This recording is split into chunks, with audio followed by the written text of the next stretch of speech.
Muy buenos días, amigos, en este día nublado en Santiago, ¿cierto?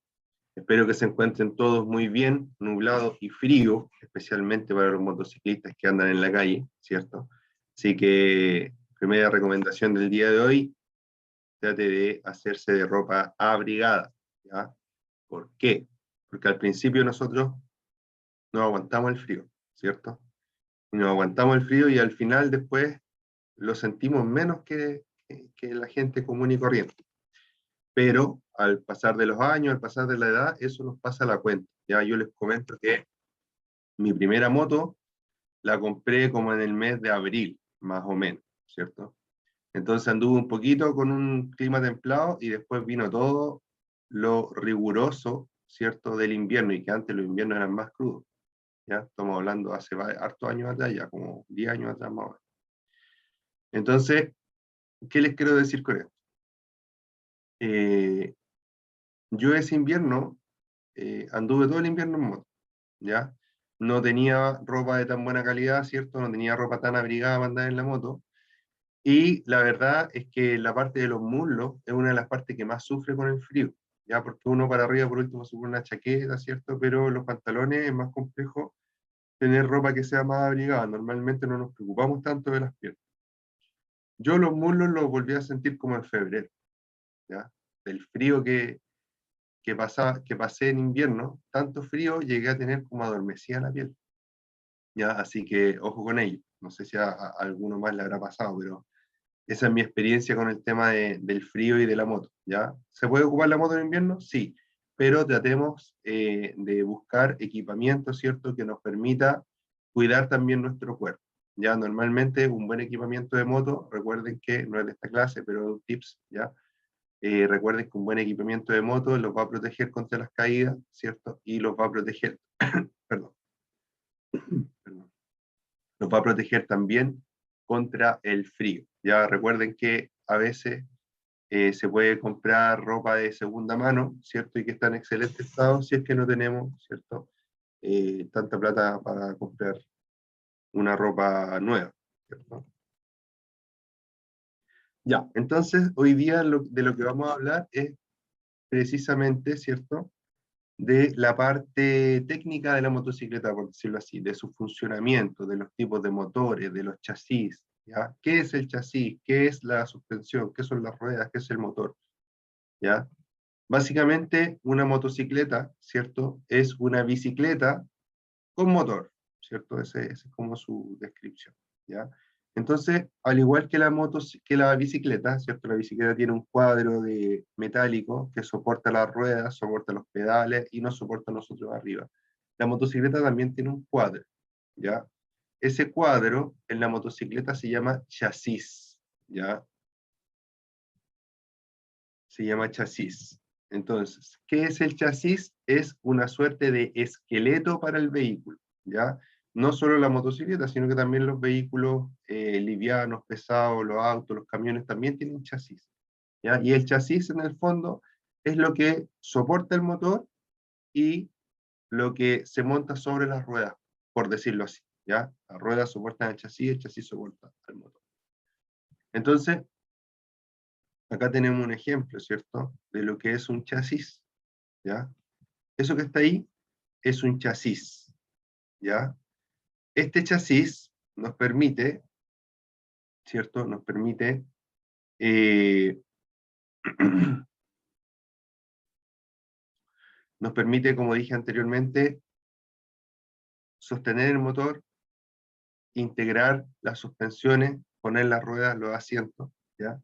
Entonces, ¿dónde iría puesto el motor en este chasis? Los motores van ubicados en esta zona de la motocicleta, ¿ya? Esta es la zona central, aquí va puesto el motor.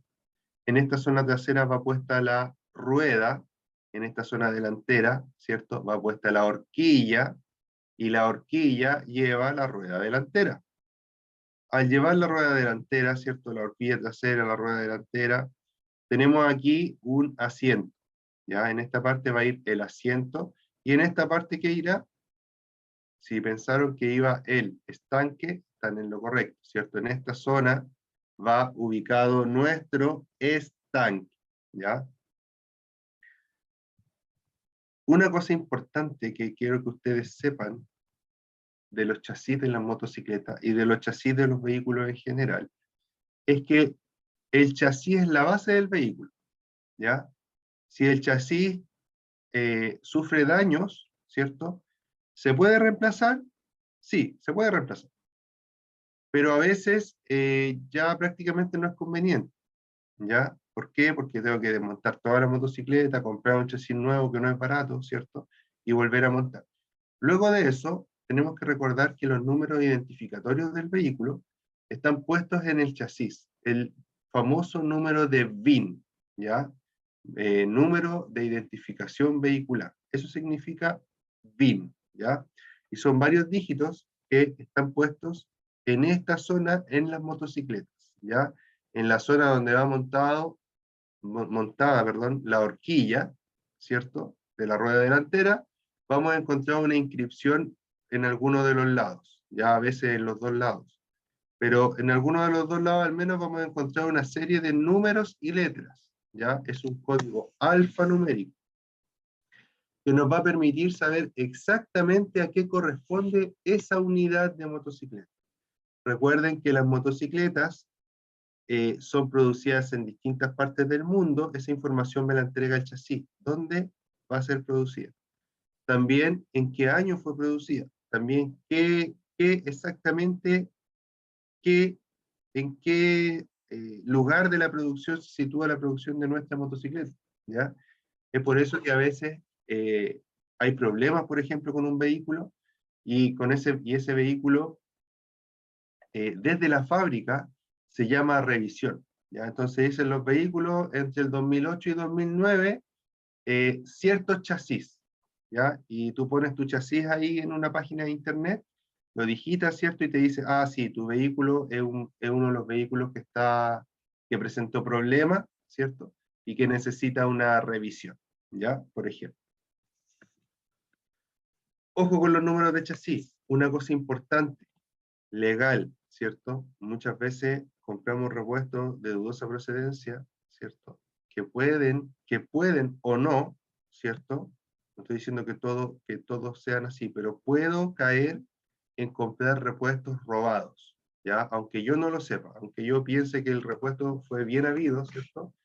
Y yo lo compré de forma legal, igualmente ese chasis podría provenir de una moto robada, por ejemplo. Para eso debo revisar el número de chasis, es decir, contactar el número de chasis, lo puedo hacer con la página de Carabineros de Chile. En la página de Carabineros de Chile hay una herramienta súper útil que me permite meter la patente, si no tengo la patente, el número de chasis, si no tengo el número de chasis, el número de motor, ¿ya? El número de chasis, el número de motor y la patente están registrados para cierto tipo de vehículo a nombre de alguna persona, ¿ya? O empresa. Y si este vehículo fue robado, ¿cierto? Me va a arrojar en la página de Carabineros de Chile que ese chasis tiene un encargo por robo, o ese motor tiene un encargo por robo, ¿cierto? O esa patente tiene un encargo por robo. Más difícil que puedan obtener una patente con encargo por robo porque, digamos, los delincuentes se manejan en ese tema, pero no así en los chasis, y la gente también. Entonces no se van a arriesgar normalmente a venderte algo con patentes robadas, ¿ya? Sí, chasis robado porque la gente no lo revisa. Y se viene a dar cuenta después de un año, 2 años que andan en un vehículo robado, muchas veces los paran en la calle, ¿cierto? Y se dan cuenta que ese vehículo es robado. ¿Ya? Así que ojo con ello, deben siempre contrastar lo que están comprando, ¿cierto? Su número de chasis, su número de motor, con la información que pueda entregar, ¿cierto? El registro civil, o en este caso, más fácil, en la página de Carabineros de Chile, que les va a decir si es que el vehículo es o no es robado, si tiene algún encargo. Chasis hay de distintos tipos, ¿ya? Los invito a que puedan después revisar este video de este youtuber, ¿cierto? Que realiza estos videos y que están súper interesantes.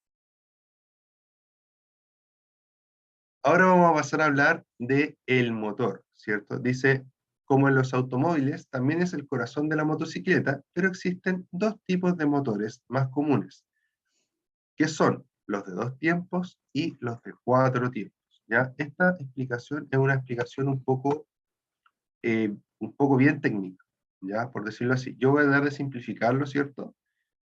para que se pueda entender de mejor forma. Para empezar, la mayoría, estoy hablando del 99.9% de las motocicletas que andan en la calle, son de 4 tiempos. ¿Por qué? Porque los motores de 4 tiempos contaminan menos que los motores de 2 tiempos y estamos en la era en la cual queremos contaminar lo menos posible, ¿ya? Las motos de 2 tiempos en la actualidad se están reservando casi exclusivamente para el deporte, ¿ya? Estas motos que saltan por el aire, ¿cierto? Estas motos que suben obstáculos, esas motos son de 2 tiempos, porque los motores de 2 tiempos tienen mejor reacción que los motores de 4 tiempos, ¿ya? Es una potencia más inmediata, más rápida, ¿ya? Los motores de 4 tiempos contaminan menos. Los motores de 2 tiempos utilizan o queman, mejor dicho, aceite y combustible, aceite y benzina, por ejemplo, ¿ya? Los motores de 4 tiempos queman solamente benzina o gasolina, como es su nombre correcto, ¿cierto? Entonces, por eso, cuando nosotros quemamos aceite, generamos mucha contaminación. Por eso los motores de 2 tiempos, en su, en su principio de funcionamiento, ya es más contaminante que el de 4 tiempos, ¿ya? Ahora, ¿a qué se refieren los 2 tiempos, los 4 tiempos? ¿Por qué se llaman así? En el motor de 2 tiempos, dentro del motor hay un émbolo, ¿cierto? Un pistón, ¿cierto? Que sube y que baja y que se genera una explosión arriba, lo hace bajar y eso hace que genere movimiento, ¿cierto? Para la motocicleta y para la rueda de la motocicleta.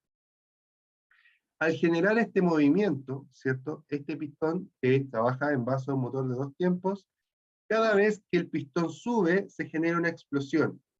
Entonces hay una explosión, ¿cierto? Por cada 2 viajes del pistón. Para abajo, 1, para arriba, ¡pum! Explosión. Para abajo, 1, para arriba, ¡pum! Explosión. Entonces, 2 tiempos. Un tiempo, 2 tiempos. ¿Ya? En cambio, en los motores de 4 tiempos, ¿cierto? Funciona con otro tipo de válvulas, por ende, el motor necesita, perdón, el mismo pistón que vimos anteriormente, necesita subir y bajar 4 veces. ¿Por qué? Porque baja haciendo una admisión de combustible, ¿cierto? Admisión de combustible, va bajando, sube, comprime el combustible, ¿cierto? Cuando lo comprime el combustible y el aire explota una explosión, ¿cierto? Vuelve a bajar para generar un trabajo, ¿cierto? Es decir, para darle el impulso, y luego vuelve a subir para sacar los gases de escape. Es decir, hizo 4 viajes, ¿ya? 4 viajes, pero solamente generó una explosión. Por eso el motor de 2 tiempos es de 2 tiempos y el motor de 4 tiempos es de 4 tiempos, por la cantidad de viajes que hace sus pistones versus la cantidad de explosiones o de impulsos que se generan en el motor para poder efectivamente generar un movimiento, ¿ya? Entonces dice, entonces, aparte de eso, tenemos motores que son en B y motores que son en línea, ¿ya? Este es un motor en B porque tiene un pistón aquí, un cilindro con un pistón aquí, y otro cilindro con otro pistón aquí, ¿ya? Por eso se llama motor en B, porque forma una B, ¿ya? Una B corta, ¿ya? Otra cosa importante que les voy a explicar, bueno, aparte de estos motores que son en B, existen también los motores en línea, que en vez de que esto esté acá, estaría puesto inmediatamente al lado del otro pistón, formando una línea entre uno y el otro cilindro, o entre uno y el otro pistón. Recuerden que decir cilindro y decir pistón, estamos hablando no de la misma cosa, pero sí de la misma unidad. El pistón trabaja dentro del cilindro, ¿ya? Entonces, tenemos acá, ¿cierto? Un motor en B. Pero otra característica importante del motor que estamos viendo es que es refrigerado por aire, ¿ya? ¿Qué quiere decir eso? El motor, al trabajar con explosiones dentro de él y con fuego, ¿cierto? Produce una gran cantidad de temperatura. Al producir una gran cantidad de temperatura, nuestro motor necesita refrigerarse, necesita evacuar la temperatura de más que produce, ¿ya? Al evacuar esta temperatura de más que produce nuestro motor, ¿cierto? Necesitamos que nuestro motor pueda enfriarse. En este caso es enfriado por aire. ¿Por qué? Porque el motor, el cilindro, ya el pistón, está rodeado por el cilindro, y el mismo cilindro está rodeado por estas aletas que tengo acá. ¿Ya? Estas son aletas, igual que las aletas que están en los computadores, los procesadores, ¿cierto? Que permiten, ¿cierto?, distribuir el calor y que el aire interactúe con ese calor. ¿Ya? ¿Qué logra con esto? Que el calor que está en el metal, ¿cierto?, se pase al aire y de esa forma, ¿cierto?, se vaya con el aire, es decir, que se refrigere. Igual que cuando nosotros tenemos la mano así y le empezamos a tirar aire, ¿cierto?, empezamos a sentir que nuestra mano se empieza a enfriar. ¿Por qué? Porque el aire que está pasando por encima de la mano, ¿cierto?, produce, ¿cierto?, que el calor superficial de la mano se vaya con ese aire que nosotros estamos enviando. ¿Ya? Lo mismo pasa en el motor. Para evacuar la temperatura necesitamos aire, ¿ya? Pero este no es el sistema más eficiente de refrigeración, ¿ya? ¿Por qué? Porque necesita que haya mucho aire pasando a través del motor. Quiere decir que cuando el motor o la moto esté en velocidad cero y el motor esté funcionando, es probable que sufra de un exceso de temperatura, ¿ya? No va a tener problemas cuando la moto vaya andando, pero sí cuando esté detenida. Y acá tengo otro tipo de motor, ¿cierto? Voy a mostrar esta imagen de este video para mostrarles la diferencia, ¿ya?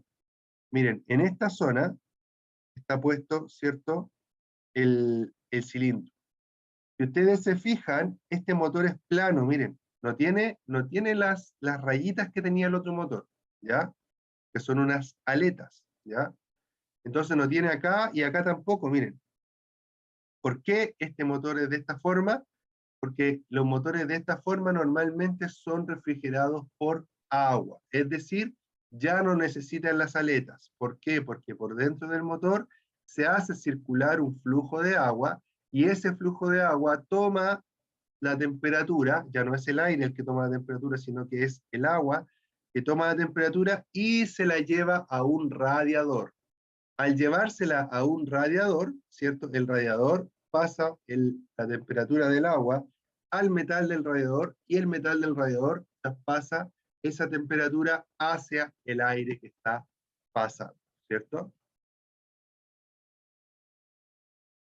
Vamos a hablar ahora un poco del sistema de lubricación, ¿ya? Recuerden que en los motores de 4 tiempos, el sistema de lubricación y el sistema de gasolina son totalmente independientes.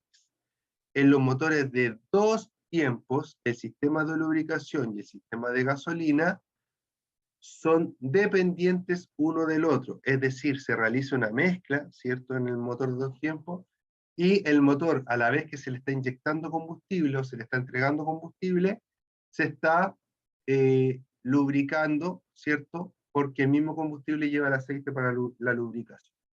En cambio, en los motores de 4 tiempos, que son los que más vamos a ver en las motocicletas actuales, los tengo separados, ¿ya? Por ende tengo un cárter, ¿cierto? Un cárter de aceite, fíjense, este es el motor, ¿ven? Este motor sería refrigerado por, si pensaron que era refrigerado por aire, está muy bien, porque acá se ven estas aletas que yo les mostré en el motor anterior, ¿cierto? Y bueno, la principal función del aceite es lubricar. ¿Qué significa lubricar?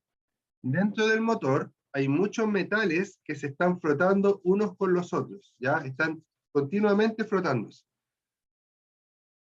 Si un motor gira muchas veces por minuto, ¿ya? Cualquier motor. Si yo giro muchas veces por minuto, o si yo rozo dos cosas, ¿cierto? Mucho rato, muchas veces, lo que va a producir es que voy a generar un desgaste en cualquier tipo de cosa, lo que sea, va a producir un desgaste.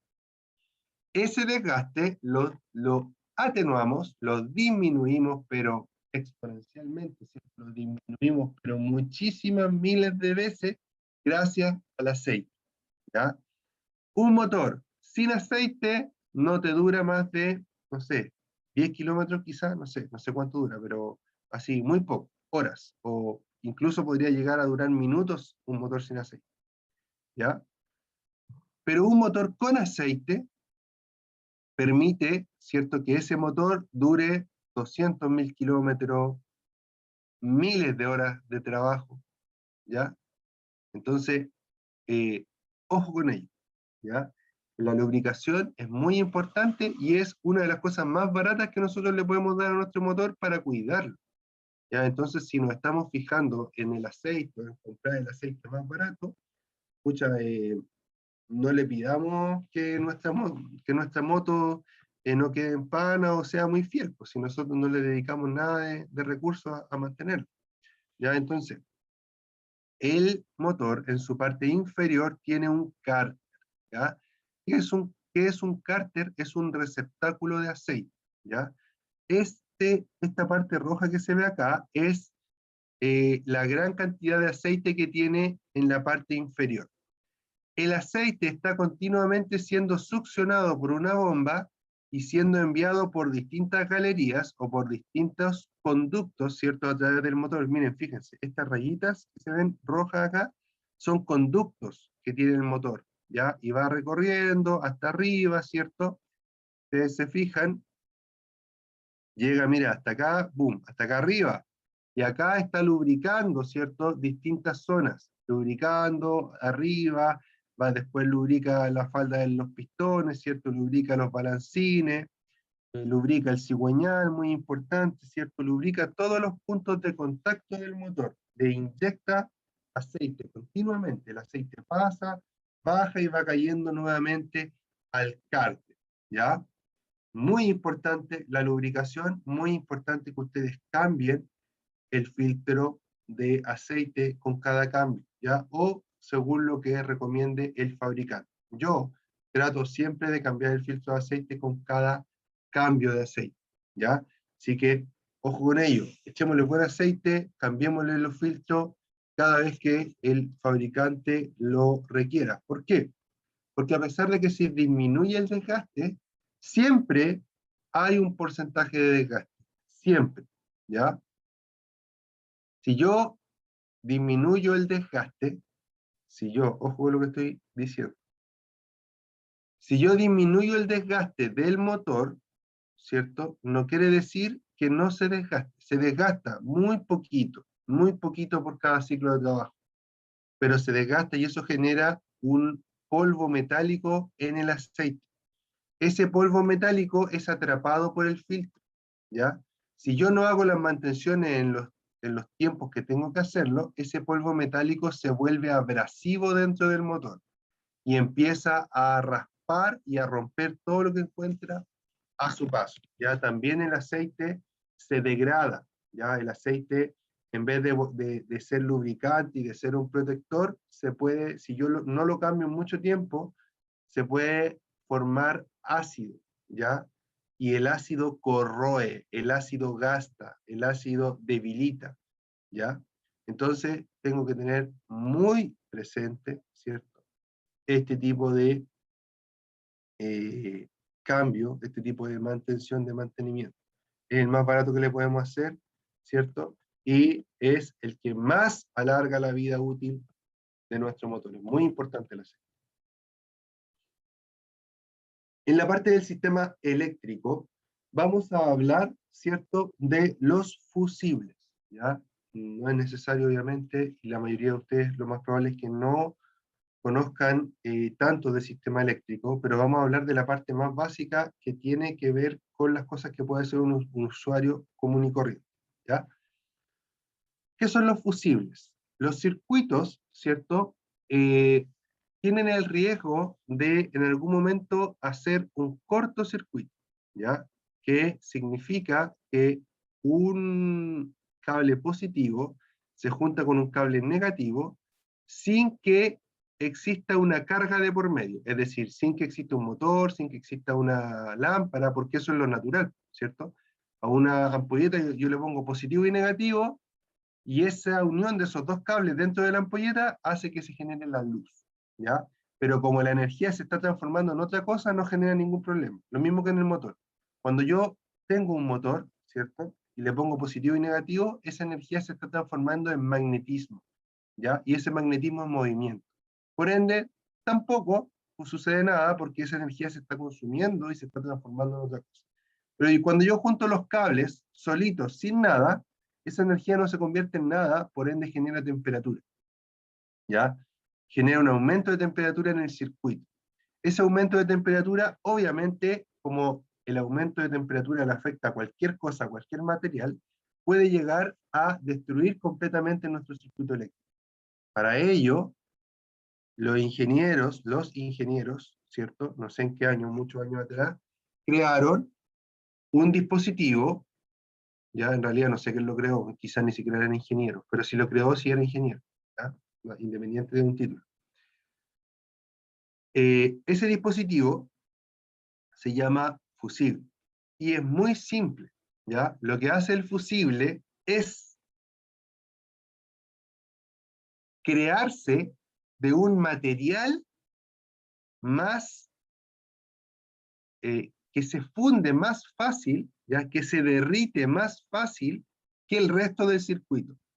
Entonces, cuando se produce este aumento de temperatura en el circuito, lo primero que se funde es el fusible. Se funde el fusible y el fusible corta la alimentación al fundirse, ¿ya? Como el fusible corta la alimentación al fundirse, no hay más traspaso de electrones y disminuye la temperatura de forma inmediata, ¿ya? ¿Qué pasa cuando yo saco ese fusible quemado y pongo otro fusible nuevo, ¿cierto? Y ¡tac! Se vuelve a quemar nuevamente. Lo que pasa en ese momento es que ese fusible, ¿cierto? Que yo le puse, ¿cierto? Volvió a cerrar el circuito y volvió a crear, ¿cierto? Este cortocircuito, porque la falla aún existe, ¿ya? Hay veces en las cuales se me queman los fusibles porque a lo mejor pasé por un salto, un lomotoro, por ejemplo, y dos cablecitos que estaban separados con el impacto, ¡pum!, se juntaron y quemaron el fusible. Después que pasé, los cables se separaron, ¿cierto? Pero me quedó el fusible quemado. Pongo el fusible nuevo, la moto vuelve a andar y no pasa nada. Un fusible de las mismas características, ¿ya? En ese caso, perfecto. Puedo seguir hasta que se vuelva a generar el problema. Pero ¿qué pasa si yo pongo el fusible y se quema al instante que yo vuelvo a echar a andar la moto? Significa que el problema persiste y debo buscar la razón del problema. ¿Dónde se están juntando el positivo con el negativo? ¿Dónde se está produciendo la falla? ¿Ya? Entonces, lo que no debo hacer es que cuando el fusible yo lo pongo y se vuelve a quemar, ponerle un fusible más grande, que es lo que hacen los mecánicos chantos, ya los que no saben. Y la gente que no sabe, ya, si soy mecánico, si eres mecánico y haces eso, es porque eres un chanta, ¿ya? Ustedes no caigan en eso. Si eres una persona que no sabe y lo hace por desconocimiento, bueno, espero que con lo que yo les estoy diciendo ahora, ustedes no caigan en ese error, ¿ya?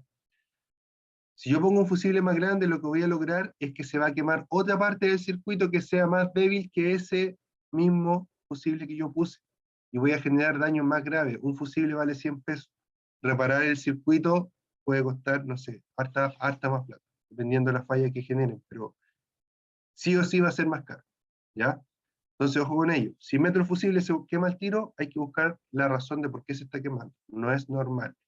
Y menos, ¿cierto? Tengo que reparar un fusible con un cable, porque el cable no tiene las mismas propiedades que el fusible y el cable no se va a fundir. Y se va a fundir el circuito, se va a quemar el circuito completo, ¿ya? Yo he visto motos quemadas completas por este tipo de problemas, ¿ya? Porque se empiezan a calentar los cables, se empieza a quemar la funda de los cables, genera una pequeña llama, esa llama alcanza alguna parte que tenga un poco de aceite, el aceite se prende, o se prende combustible, ¿cierto? Que queda por ahí entre medio, y se genera un incendio y se quema la moto completa. Y inclusive puede generar daño al ocupante. Ya recuerden que la moto tiene un estanque de combustible. Así que, ojo con ello, no lo hagan, hagan las cosas de forma correcta, ¿ya?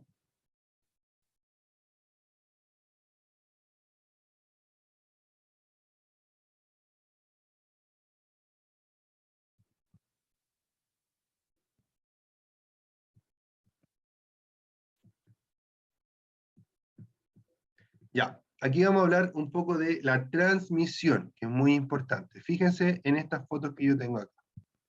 Acá tengo tres tipos de transmisión. ¿Ya? Ahí tienen un video para que ustedes las puedan comparar las tres también después y saber y enterarnos un poquito más de esto.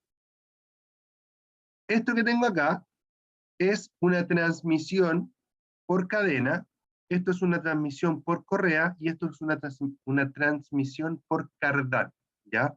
Lo más común, lo más normal y lo que vamos a hablar ahora es esta transmisión que está acá. Es una transmisión por cadena, ¿ya?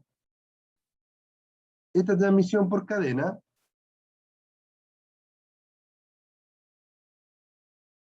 dame un segundo, por favor.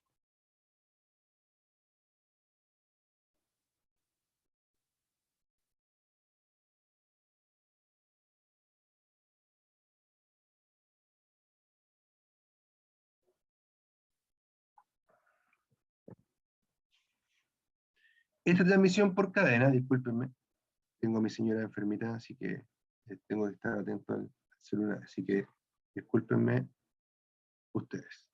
Ya, jóvenes. Entonces, esta transmisión por cadena es la más común, ¿ya? Esta transmisión se debe cambiar, ¿cierto?, regularmente según su estado. Normalmente no se rige tanto por kilometraje, sino por una revisión de un mecánico que sepa, que sea experto, ¿cierto?, en motocicleta. Entonces, las cadenas, como estamos continuamente tirando de la cadena para generar el impulso en la rueda, se van estirando, ¿ya? Y estos dientes también van sufriendo. Esto va unido a un piñón delantero que también sufre. Entonces, es el piñón de ataque, que es el piñón que sale del motor. Es la catalina, ¿cierto? Esta parte trasera, que es más grande, ¿cierto? O el piñón de la rueda, que es más grande. Y es la cadena. Eso se conoce en nuestro mundo motociclístico como kit de transmisión. Se cambia completo, las tres cosas, ¿ya? Eh, Sufren los dientes, sufren, ¿cierto? Las cadenas, sufren los piñones. Esto lleva un ajuste, es por eso que las ruedas traseras, si ustedes se fijan, llevan una regulación que permite ir hacia adelante o ir hacia atrás con la rueda trasera, ponerlo un poco más atrás o ponerlo un poco más adelante. ¿Para qué? Para poder tensar esta cadena. Esta cadena, ¿cierto? Permite, ¿cierto? O sea, no permite, debe estar con una pequeña holgura en la parte inferior, ¿cierto? Normalmente 2 o 3 dedos debe moverse la cadena hacia arriba y hacia abajo, más o menos, ¿ya? La descripción correcta está en la caja de la cadena donde ustedes, o exacto, donde ustedes compran su cadena, ahí les va a decir cuánta holgura debe tener esa cadena, pero más o menos con 3 dedos que suba y que baje libremente en la parte inferior, va a quedar bien. Si ustedes la dejan muy apretada, muy tensa, que la cadena no se mueve, ¿cierto? Eso va a generar un daño prematuro en muchas partes, ¿cierto? Incluido inclusive los rodamientos de la rueda, la catalina, la propia cadena, el piñón, ¿ya? Así que ojo con ello, debe ser una preparación, ¿cierto? O una instalación eh, con una persona que realmente sepa lo que está haciendo. ¿Ya? Yo he visto muchos mecánicos que dejan la cadena totalmente tensa, ¿ya? Eso no está bien.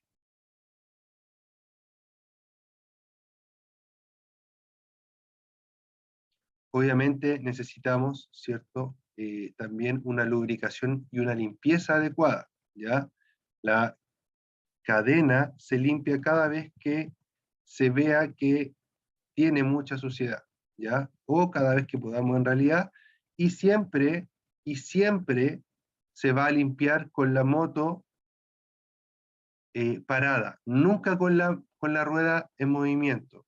Un primo muy querido mío, ¿cierto? Un primo muy querido mío, que de hecho me metió, yo creo, en este tema de la motocicleta, porque fue con él la primera vez cuando tenía como 6 años que me llevó a andar en moto, ¿cierto? Fuimos a comprar benzina, me acuerdo, combustible. Me llevó en la parte trasera de la moto y de ese tiempo yo quise tener una moto, ¿ya? Él estaba limpiando, ¿cierto?, su moto y tuvo un accidente en su dedo, ¿ya? A consecuencia de limpiarla con con la rueda en movimiento, ¿ya? Entonces, ojo con ello, muchas veces pensamos que no nos va a pasar un accidente, pero los accidentes pasan, chiquillos, pasan, ¿ya? Así que cuídense, hagan las cosas como las tienen que hacer, no toman el camino corto. Sigo, los frenos. Las motocicletas, dice, tienen dos sistemas de freno independientes, uno para la rueda delantera y otro para la trasera, ¿ya? Eso es lo principal de los frenos de la moto. Los frenos no son igual que los autos yo piso un pedal y se frenan todas las ruedas de forma, cierto, relativamente pareja con un solo pedal. Nosotros en la motocicleta tenemos diferenciado el freno delantero con el freno trasero. Freno delantero en la mano, freno trasero en el pie, ¿ya? El freno debe ser presionado, ¿cierto? Deben ser presionados los dos frenos idealmente al mismo tiempo, ¿ya? Yo, cuando tengo tiempo para hacer la frenada, ¿cierto? Normalmente freno un poco primero con el freno trasero y luego aplico, pero así un segundo antes, ¿ya? Que me permite que la moto se asiente un poco más y luego freno con el freno delantero con la moto un poco más asentada, ¿ya? Pero eso no me voy a meter en ese tema porque ese es un tema de conducción, por lo menos en esta clase, ¿ya? Pero lo importante que ustedes tienen que saber que el sistema de freno delantero y trasero son independientes, ¿ya?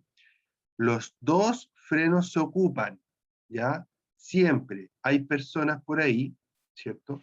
Inclusive personas que llevan mucho tiempo andando en moto, que me han dicho la aberración de que los frenos traseros no se ocupan, ¿ya?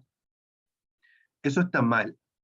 ¿Ustedes creen que una marca de motocicleta, ¿cierto?, gastaría millones de dólares en equipar todas sus motocicletas con freno trasero si el freno trasero no se ocupara?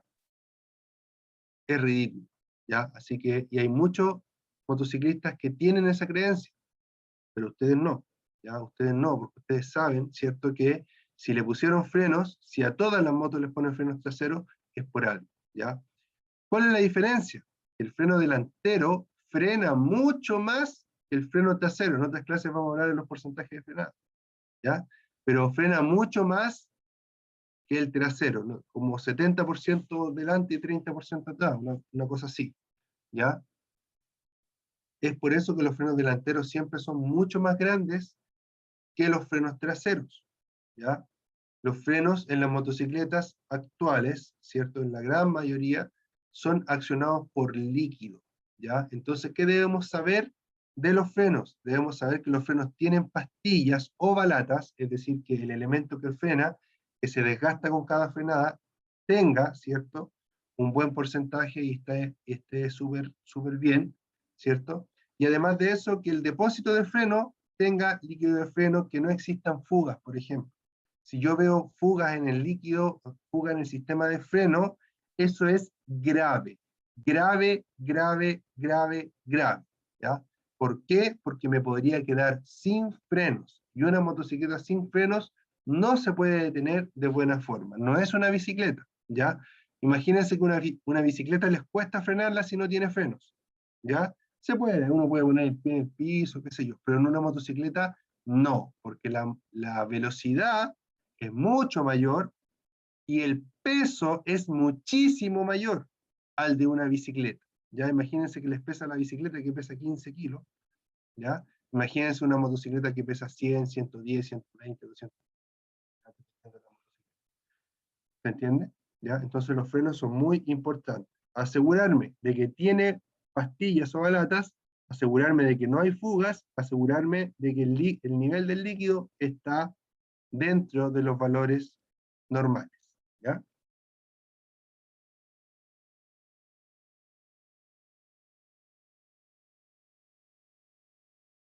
Aquí tengo un sistema de freno, ¿cierto?, delantero. Acá yo puedo ver el disco de freno, ¿cierto?, que también se cambia, también se gasta, pero dura mucho tiempo, siempre y cuando yo tenga las pastillas en buenas condiciones y compre buena calidad de pastillas. Si yo compro pastillas malas, lo único que voy a hacer es que voy a gastar mucho más rápido el disco, y al final lo que ahorré en las pastillas lo voy a gastar en discos, ¿ya? Así que ojo con ello. En esta parte, en esta zona interior, ¿cierto? De hecho ahí se ve el borde, de las pastillas, ¿cierto? En esta zona, este es el caliper, ¿ya? Aquí están, en su interior van puestas las pastillas y se pueden mirar desde la parte trasera, desde la parte delantera, ¿cierto? El elemento frenante, ¿ya? Y acá encuentro otro elemento, ¿ya? Este elemento es una rueda fónica, y este elemento que está aquí es el sensor del ABS. Este sensor puede captar cuando pasan estas rayitas, cuando pasan por él, y qué tan rápido pasan, si pasan más rápido o más lento, y con eso puede determinar la velocidad de la motocicleta y la velocidad de las ruedas. ¿Qué es el ABS? ABS significa Anti-Blocked Brake System, ¿ya? ABS significa sistema de frenos antibloqueo, ¿ya? Sistema de frenos antibloqueo. ¿Qué permite eso? Que cuando nosotros frenamos con toda la fuerza la moto, las ruedas no se chanten, ¿ya? No se chanten. ¿A qué nos referimos con que se chante? Que la rueda quede estática, sin velocidad, sin movimiento, y la moto se siga desplazando, ¿ya? Y la moto se siga desplazando. Si pasa eso, la moto se transforma en una mesa. Si yo empujo la mesa se va a ir en la dirección que yo la empujé. No va a cambiar su trayectoria a no ser que algo la empuje hacia el lado. Lo mismo pasa con la moto. Si yo bloqueo las ruedas, si yo chanto las ruedas, la moto va a seguir en la trayectoria que llevaba antes de chantar y no va a poder moverse hacia ningún lado, no se va a poder dirigir. En cambio, ¿cierto? Cuando yo tengo frenos ABS, lo que hace el ABS es darse cuenta de cuándo la rueda va chantada, cuándo la rueda está bloqueada y suelta los frenos.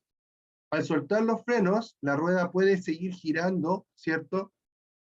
Pequeños giros, ¿cierto? En fracciones de segundo, en microsegundos, ¿cierto? Se va moviendo la rueda y eso permite que vaya frenando, pero a la vez se pueda mover la motocicleta, se pueda dirigir.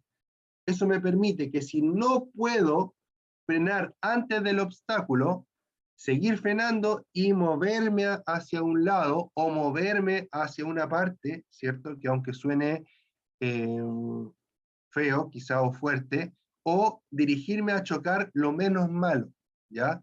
Si yo veo, no sé, una persona a la cual voy a chocar y veo acá un árbol, prefiero chocar el árbol y no a la persona, porque la persona la puedo matar, ¿ya? Y en el fondo soy yo el conductor de la motocicleta, ¿ya? O si veo una persona y acá veo, no sé, pongamos algún arbusto, que es algo que quizás podría amortiguar un poco el impacto, mejor me voy al arbusto, ¿cierto?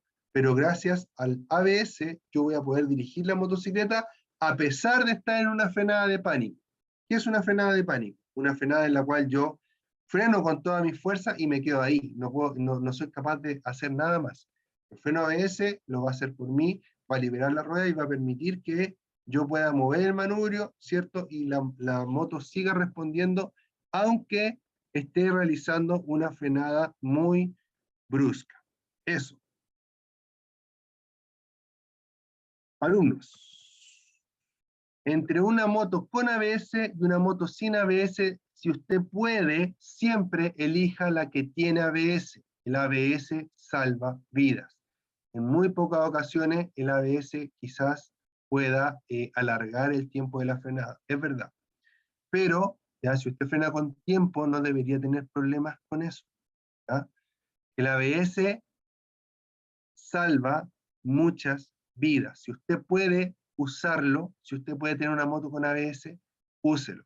No lo desconecte. Es imposible, ¿ya?, que la mano y el cerebro le puedan ganar a la gestión que realiza el ABS en un momento determinado.